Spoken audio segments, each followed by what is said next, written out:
ലോകത്ത് തന്നെ ഏറ്റവും വലിയ പ്രകൃതി ദുരന്തങ്ങളിൽ ഒന്ന് തന്നെയായിരുന്നു വയനാട് ചൂരൽമല ദുരന്തം എന്ന് പറയുന്നത്.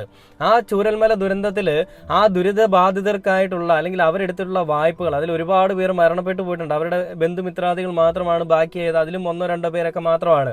അപ്പോൾ ഇപ്പോഴും അവരുടെ ജീവിതത്തിലേക്ക് തിരികെ വരാനായിട്ട് ശ്രമിച്ചുകൊണ്ടിരിക്കുകയാണ്. സർക്കാർ കൊടുക്കാന്ന് പറഞ്ഞ വീടുകൾ പലതിൻ്റെ പണി കഴിഞ്ഞ് ആ വീടുകൾ കിട്ടാനുള്ളൊരു സമയമായി വരുന്നതേ ഉള്ളൂ.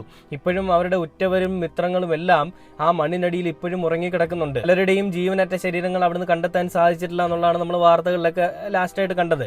അപ്പോൾ അതിനുശേഷം ഈ ദുരിതബാധിതർക്കായിട്ടുള്ള എല്ലാ സഹായങ്ങളും കേരളവും കേന്ദ്രവും എല്ലാം കൊടുക്കുമെന്ന് അന്ന് പ്രഖ്യാപിച്ചതിന് ശേഷം ഒരു വർഷമൊക്കെ പിന്നിട്ടതിന് ശേഷം ഇപ്പോൾ പറയുന്നത് കേന്ദ്ര ഗവൺമെന്റിന് ഇവരെടുത്തിട്ടുള്ള വായ്പകൾ എഴുതി തള്ളാൻ പറ്റില്ല, അത് അടച്ചേ മതിയാകൂന്നാണ്. അതായത് കയറിക്കിടക്കാൻ ഇപ്പോഴും നാളിതുവരെയും ഒരു വീട് പോലും ആവാത്ത എത്രയെത്ര പാവങ്ങളുണ്ടെന്നറിയോ.